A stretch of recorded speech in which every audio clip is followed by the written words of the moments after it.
Greetings all. My name is Imani Evans Baskin, and I just wanted to stop and take a moment. I'm just coming back from a really awesome event with the Gentlemen's Foundation's conference, and today they were doing a Black Empowerment series on several topics, and one of them that I had the privilege of serving on was entitled Finding the Authentic Self, the Path to the Authentic Self, which is one of my favorite topics.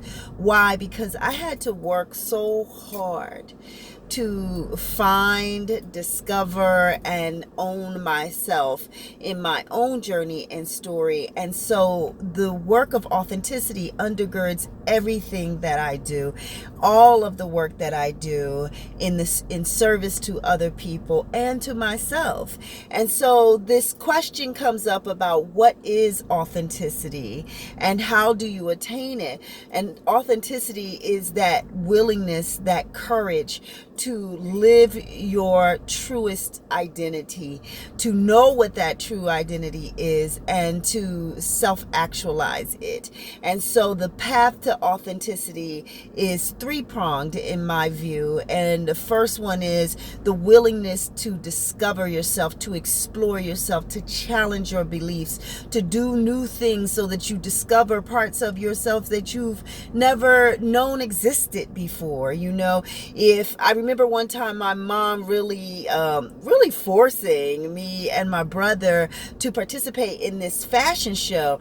And it was the first time that I knew that I loved an audience.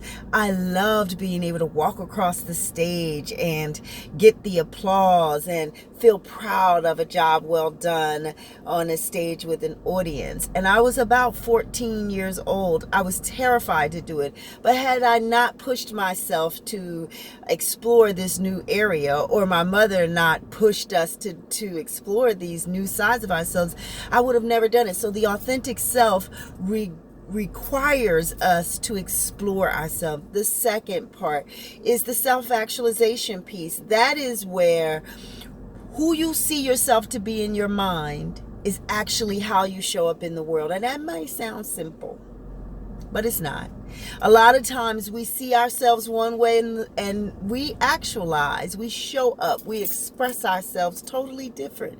We're incongruent. There's a cognitive dissonance with some of the beliefs we hold and the actions we do and the things we espouse. And so when all of those things are aligned, that's when you know you're on your journey to your authentic self. And the last area is to claim the self, to own it. Now it sounds simple, right? Because a lot of us can express who we are to other people, but then we really do grapple with how to own that self, to say like, this is it. This is who I am. And I love all of it. The flaws, the wonderful things, the amazing things, the common things, the uncommon things, because all of those things are part of my genius. All of your things are part of your genius.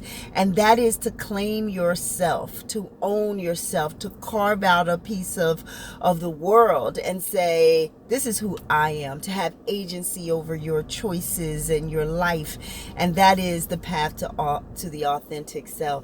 I really encourage you to, as you embark on this journey of authenticity, to really give yourself some grace and compassion, and to understand that so many of us deal with shame and guilt. I was having a conversation today about the difference between shame and guilt.